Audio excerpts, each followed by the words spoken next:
So to kick us off, I would like to introduce our keynote speaker, Jefferson Huang. Jefferson. Is that me? Jefferson is the founder and president of Bluevale Capital, a real estate private equity firm based in Toronto. Jefferson leads the mission and vision of business and provides industry insight to make important investment decisions. His firm's focus is on tackling the affordable housing crisis. Prior to Bluevale, Jefferson was a management consultant at PwC and BDO, which helped top organizations in retail, finance, and not-for-profits. Jefferson is a founder and sits on the board for Hand Up Toronto, a Canadian registered charity which focuses on alleviating hunger in Toronto. In the beginning of the COVID pandemic, Jefferson mobilized community leaders, corporations, and volunteers to deliver over 30,000 grocery relief packages to families within the GTA. This work led Jefferson to be recognized by CPA Ontario for the prestigious Emerging Leaders Award in 2021. Jefferson is currently earning his executive MBA at the Yale School of Management. Prior to Yale, he earned his CPA designation, his Master in Management Analytics from the Smith School of Business at Queen's University, and his Bachelor of Management Organizational Studies accounting degree for our very own Dan Department of Management Organizational Studies, right here at Western. So please join me in welcoming Jefferson back to Western.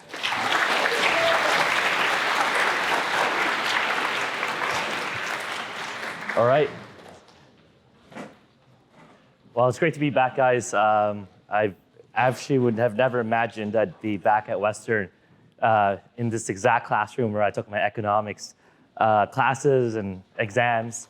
I was actually sitting right at that corner, right there, actually, when I was at Western. And I had some phenomenal professors at Western. And it definitely made so much of a big difference. It's also great to see some of my professors still here and how they inspired me to do what I do and make the difference, that I make today. So let me see if I can get to the first slide. Oh, there you go. So a little bit about me. So I founded a company called Bluevale Capital Group. So it actually started many years ago. It was actually at Western when I was a student in my second year. It wasn't called Bluevale. We didn't have a name for it, but the thesis of the business started in my second year university.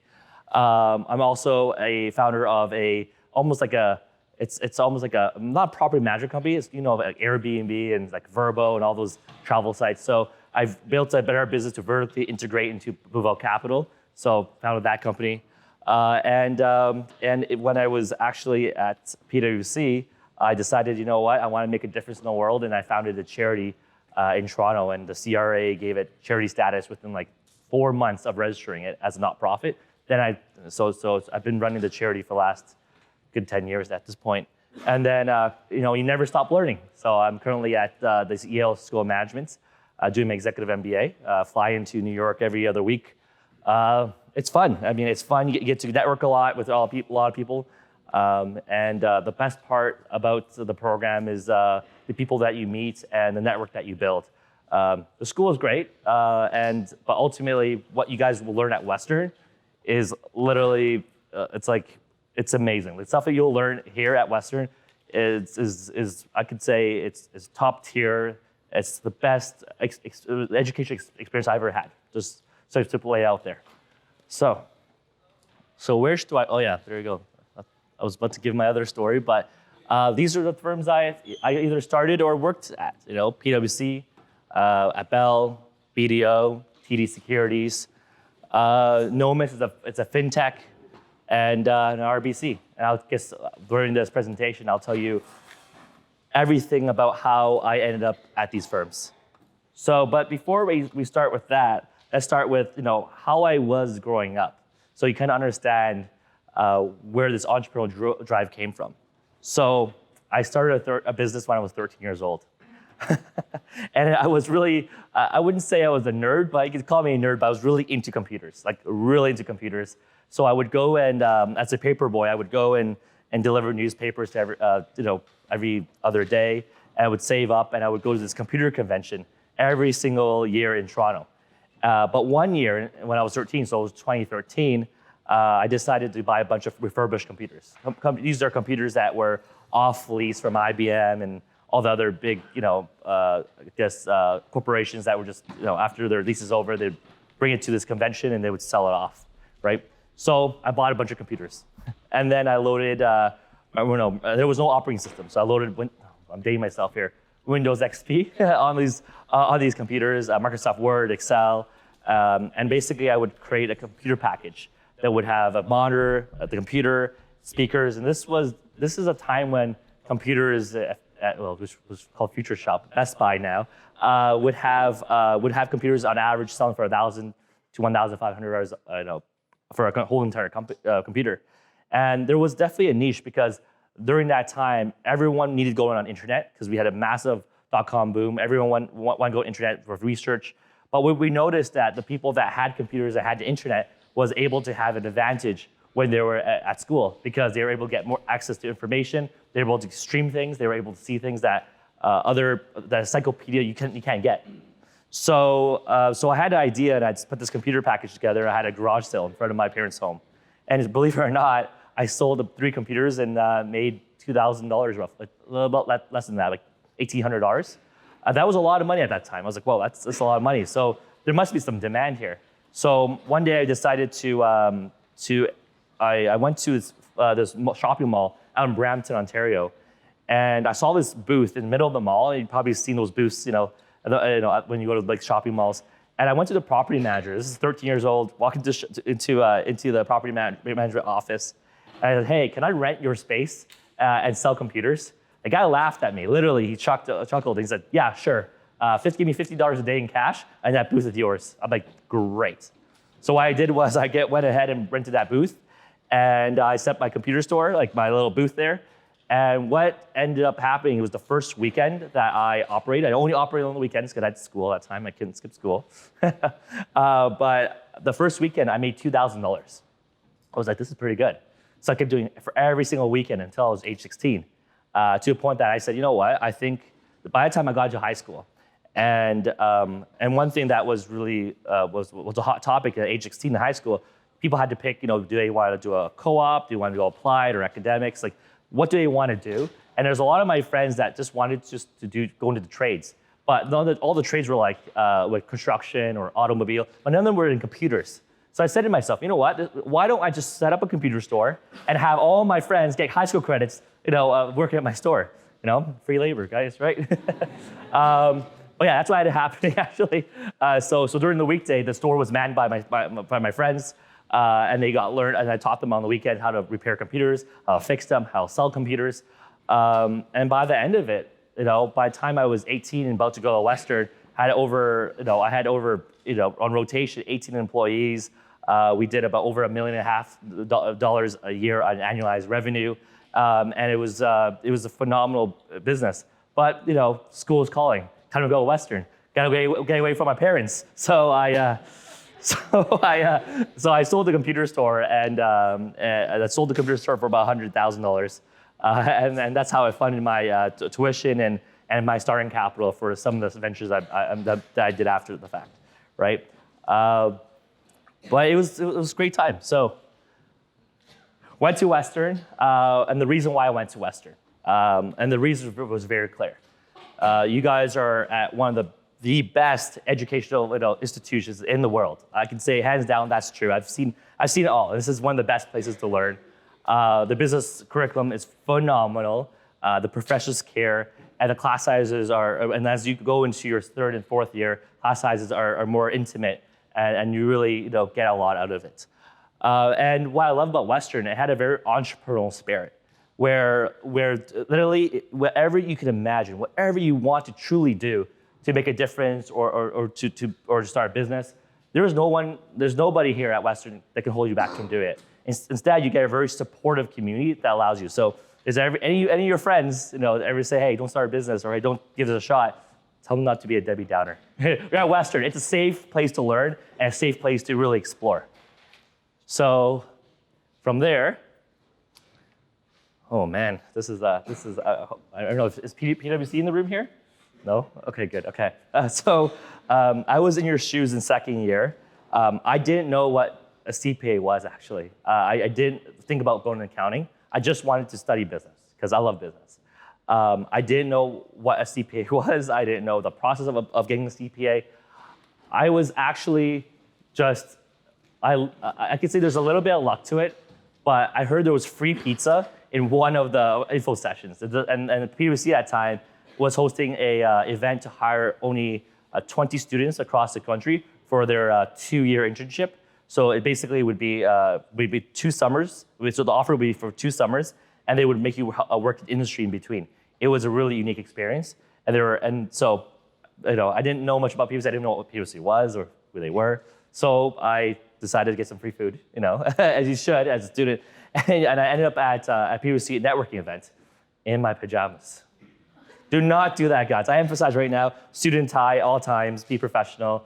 I went in with pajamas. But I got my free pizza, and I learned a lot about the CPA profession, and I learned a lot about PwC and what they're all about.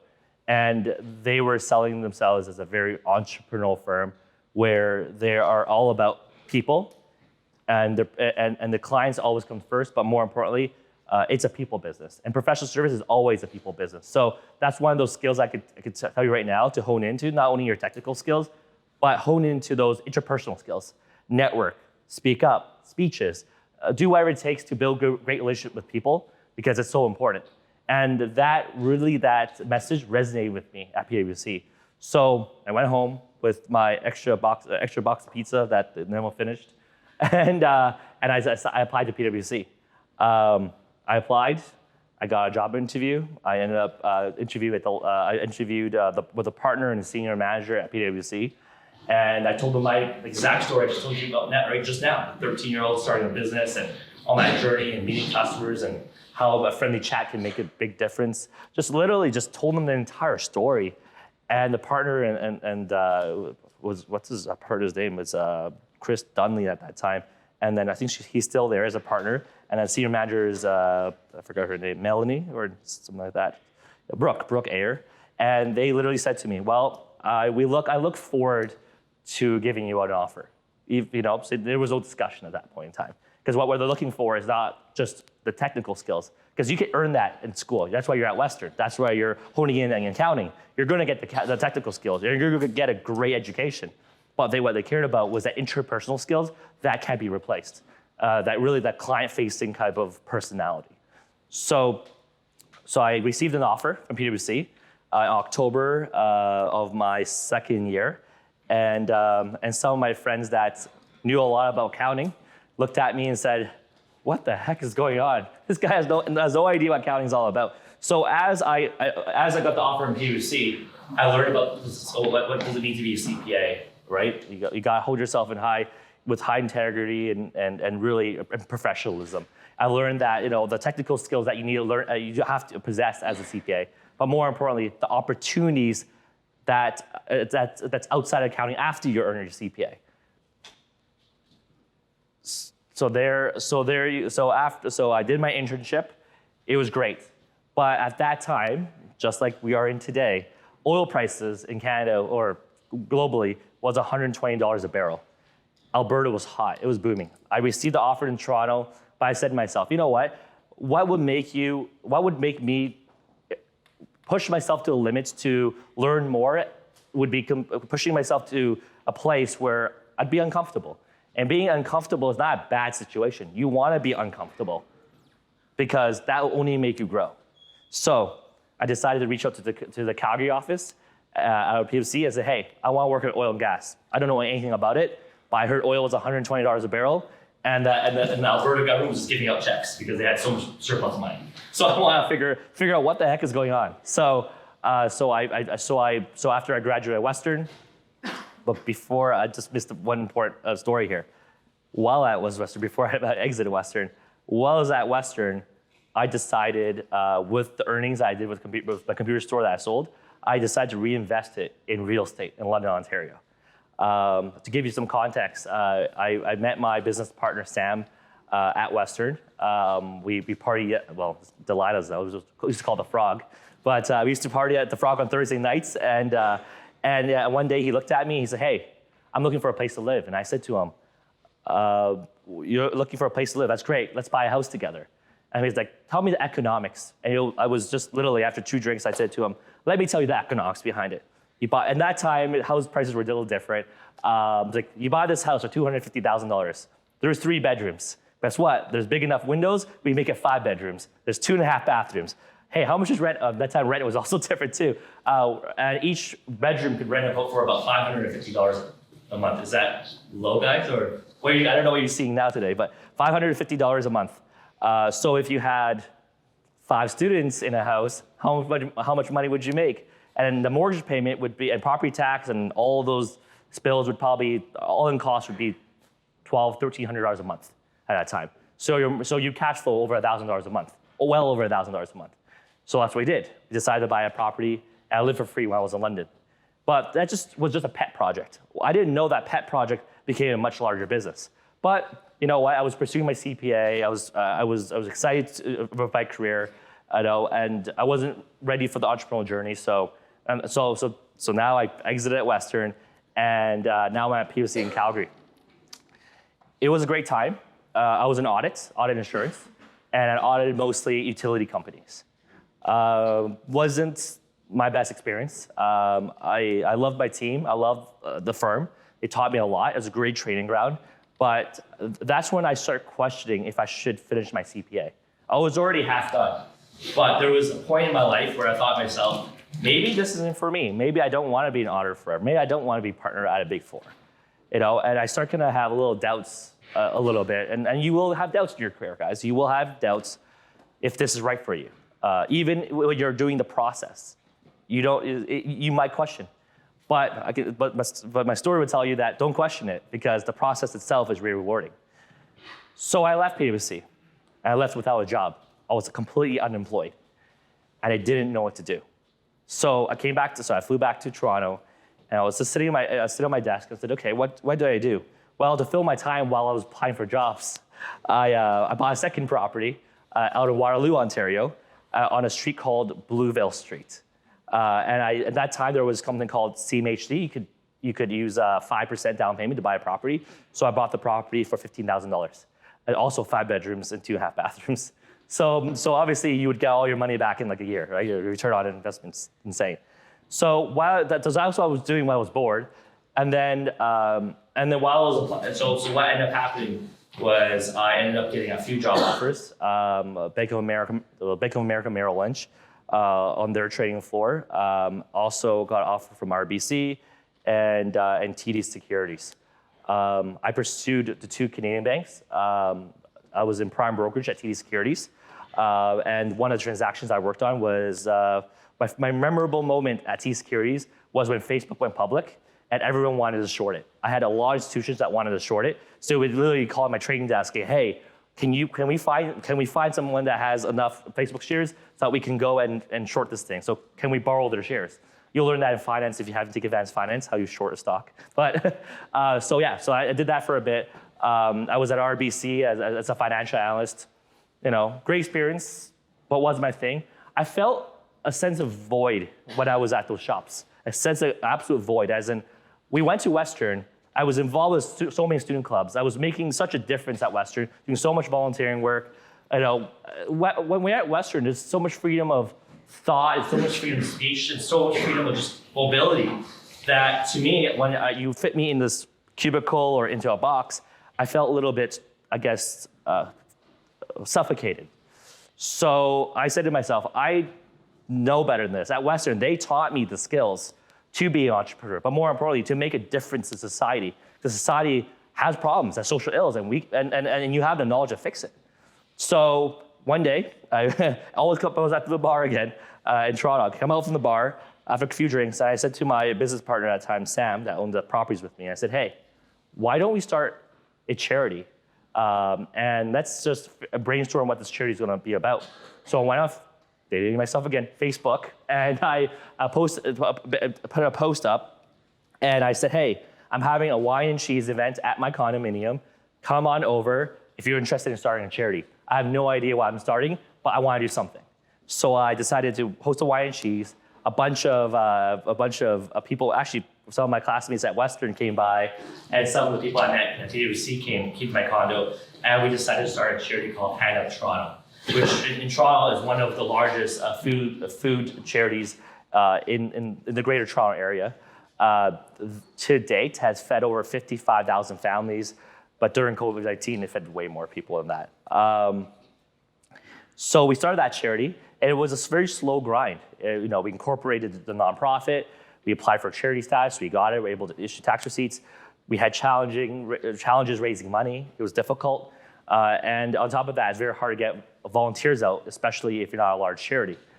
It all worked out, right? You just gotta. So what happening was every single weekend, I literally went out to a Moss Park in Toronto and assembled the Subway sandwiches that we bought, and we're just giving out food. And we did that for many years before it exploded. And then later on, we ended up getting donations from Onyx, the big private equity firm. We had the big four would donate us money, the big banks would give us money, and then the money started to flow in. It was great. So that was the first venture when I felt a sense of emptiness. It's about how much you have, but ultimately how much you can give. That really was what made me feel really rich. So that was the first venture. The second venture is that at the same time, I told them, hey, not only should I start a charity, but let's go and just, take our 2 properties and go full time. Let's start a company called Bluevale Capital Group and just buy single family homes or student housing at that time. And I didn't really know where it was gonna go, but what ended up happening was that at that moment, we incorporated the business, we put the business plan together, we went ahead and started raising capital through friends and family and random people at the bars in Toronto. So, hey, I have a business idea for you, wanna hear it? So what's really interesting about that story is that today we are addressing the affordable housing crisis. We own over 400 units across the country, from Vancouver to Toronto. And what started as just an idea really became quite a large organization and with over 20 staff and over 100 different vendors. So I know I have 5 minutes left, but I'll speed it up here on where I am today and how I got here. Okay. Okay. So while I started Bluevale, while I started the charity, I also got admitted to Queen's University. Guys, don't get mad at me here, but that time there was the only program in the country they called it the MMA program. I think at Western now they have the MMA program. They just introduced it last year. I'm happy they did, but it was the only MMA program in the entire country at that time, and it was about big data analytics. And every time I was walking around on Bay Street, everyone kept talking about data analytics. So I did it. I did my degree in data analytics. I came, and even before I graduated, I decided to go back to, PwC reached out to me actually on LinkedIn. That's why, guys, update your LinkedIn. Reached out to me on LinkedIn and said, hey, we're incubating a brand new practice, doing risk analytics and doing student analytics in general. It's very green, and in this position, in this role, there's literally no instructions, no training. So it's what you make of it, but more importantly, Jefferson, I want you to not ask for permission, but ask for forgiveness, because I want you to be able to, if you think it's the right business decision, I want you to run with it. It felt like the most entrepreneurial role, and I decided to take it. PwC, I was a management consultant for over 2 years. I left to a fintech called Nomis, and it was actually my boss at the time, a director at Nomis, that said to me, Jefferson, you have a solid business in real estate. Why don't you quit and do this full time? I said, I need some job security. He's like, no, you don't. You're fine, just you gotta scale up. So how about this? If you quit your job, I'll quit my job, and I'll help you get there. His name is Rogerio, he's a partner at IBM today. And so I said, okay, sure, let's do that. So actually, he quit his job first, and he says, Jeff, it's time for you to quit your job now. I'm like, all right. I'm sweaty, I'm like, all right, I'll do it. So I quit my job, I left it, and I never looked back. And now I'm private equity real estate. I love what I'm doing. It's an amazing time. Do we have time to talk about the cannabis story or no? 3 minutes. 3 minutes? Okay.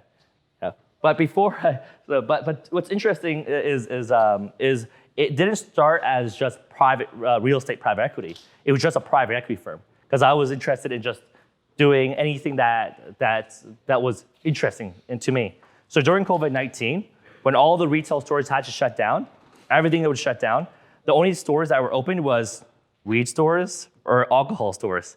So what I decided to do was Bluevale Capital acquired a cannabis license from the AGCO, the Alcohol and Gaming Commission, and they granted us a cannabis license. During COVID, it was kind of boring, right? You were stuck at home, you couldn't do anything. Only business operating was those type of businesses. So within 6 months of getting the license, Bluevale built a brand called High Tea Cannabis, opened up 12 stores across the province in 6 months, and sold its position within 6 months after opening those stores to Value. Is it called Value Buds, or they're publicly traded now? I think it's Value Buds, and then to another private equity out of Vancouver. So we exited in 6 months after starting the business, made some good decent money, and then now cannabis is completely gone under. But got out at the perfect time. And then now I'm just focusing on pure private equity real estate, and it's been very joyful. So I guess I know my time is up, so I guess I will conclude by saying, you are in the best position of where you are today, because to conclude, I ended up actually finishing my CPA. I had doubts, but what I realized during my journey was that CPA was essential of what I was doing. I had to review financial statements. I had to understand business. I had to understand corporate strategy. But more importantly, what the CPA taught me was that it was a massive network of professionals that can help you grow your business and help you take your business to the next level. My partner is a CPA. My CFO is a CPA, right? Some of my best advisors for a business are CPAs. It's not just about earning a CPA for yourself and being able to interpret financials and understanding business, but it's also the network that you build in the CPA network that's going to make that difference. So to conclude, think big. If someone says don't do something, don't listen to them. If you have a great business, just do it. And you have and Western is a very safe place. So think big and think as big as you can, because the possibilities are endless. Thank you, guys.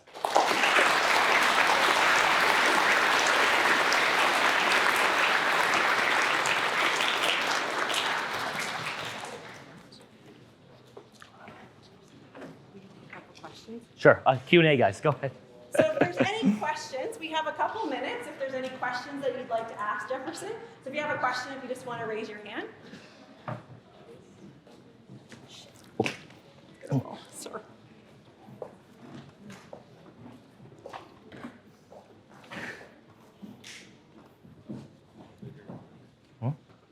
How were you prove your mortgage loan with a low history of your credit? Did you co-sign under your parents? Yeah, so I actually had to. So there's two things when they looked at it at the bank. I know mortgage schools are a little bit strict today, but back then they would do an income approach. So as long as I can prove leases that my friends were renting it for me for $2,500 a month, they would take those leases, add it to more income, look at the debt service ratio, and it was actually in line. So they were able to prove it based on an income approach, on just being able to show those leases. So that was TD Bank at that time, but things could be a little bit different today.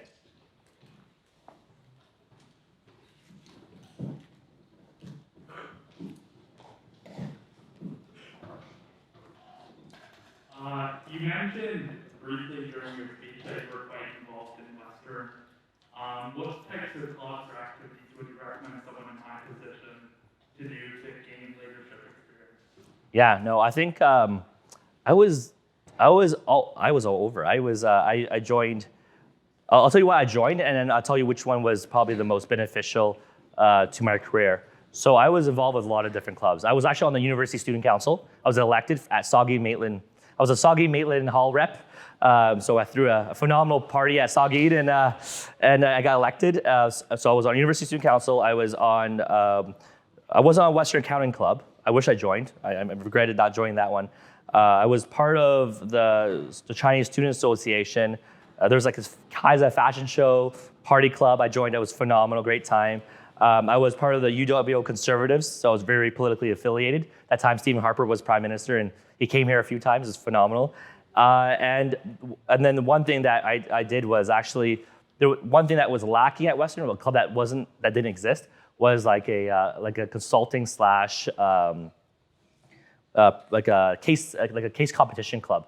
So what I did was I didn't even go through USC. I just literally assembled a bunch of data management students and said, hey, I want us to compete in Concordia University. I want us to compete in Victoria at all these great universities. So what I did was I just assembled a bunch of data management students, and we decided to literally travel to Victoria, travel to Montreal, and do those case competitions. And eventually that actually ended up becoming a club at Western. I hope it still exists. So if you're part of that consulting club or that case competition club, you can say that you met one of the original founders before it got incorporated. I found that so useful for me, being part of a case competition. And that's because you get to learn about different business cases, how to present yourself, how to compete against other students around the world on being able to pitch a business idea and really to and this is what you guys will be learning, right? You'll be taking business cases, you'll be digesting it, and CPA does the same thing, right? You take real live business cases, you're digesting it slowly, and then you're finding a business strategy and you're solving it. So that was a great experience. Any other questions for Jefferson?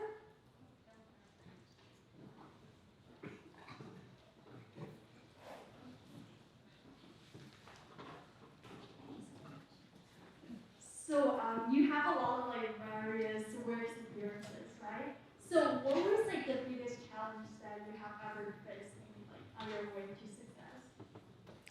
I think in my speech I alluded to being unemployed and not sure if I wanted to finish my CPA designation. That 1 year itself was probably the most difficult time in my life because, at Western, you're given the tools to succeed. It's a safe environment, and really there's very little to no rejection when you want to do something. But when you're in the real world and you're out of school, rejection will come fast and come harshly, and criticism will come your way very quickly. And sometimes you question your own career decisions. What I would tell you is, if you ever encounter a tough situation, just push through. Just push through, because there's always light on the other side. More importantly, especially the CPA, if you're ever thinking that, hey, you did a job as an accountant at a Big Four accounting firm, you're doing auditing, and if you don't feel like it's right for you, it's okay. I'd say what I would probably do differently was just to continue and push through and get out of the way, because I had to delay over 2 years before I got my CPA, and I was probably one of the older person in the exam room there. So, but at the end of the day, it was completely all worth it, and the recognition that you'll get is worthwhile because people will see you as a subject matter expert.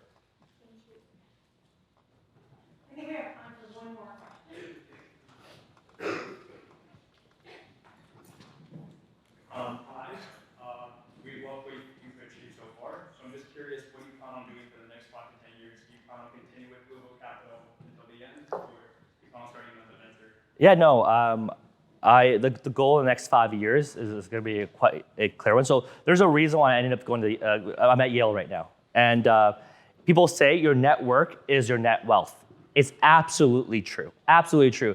Because if you look around you right now, your friends and your class colleagues here, you do not know if you're going to be doing business with them one day. So treat everyone with respect, with extreme high integrity, because those people around you right now could be your future business partner. And the reason why I went to Yale is because I wanted to build my network. Because during COVID, I felt like I was stuck in a room. My network wasn't really growing much. And I felt really stuck where I was in life in terms of my network. So I decided, I want to learn about the United States. But more importantly, I want to be in a class with older, heavy hitters that are professionals. And that's why I'm there. And the next 5 years, the goal is to continue to network, to build that network, and to build a company that's right now $16 million of assets under management to hopefully $1 billion, and to really solve the affordable housing crisis as much as I can. And really this year, my goal is to go public. So we're working on a reverse takeover, and it's going to be an exciting time. So, if anyone wants to help, I have my staff here that, if you want to help, talk to them, and I'll tell you what the job entails. So. Great. Well, thank you. Thank you.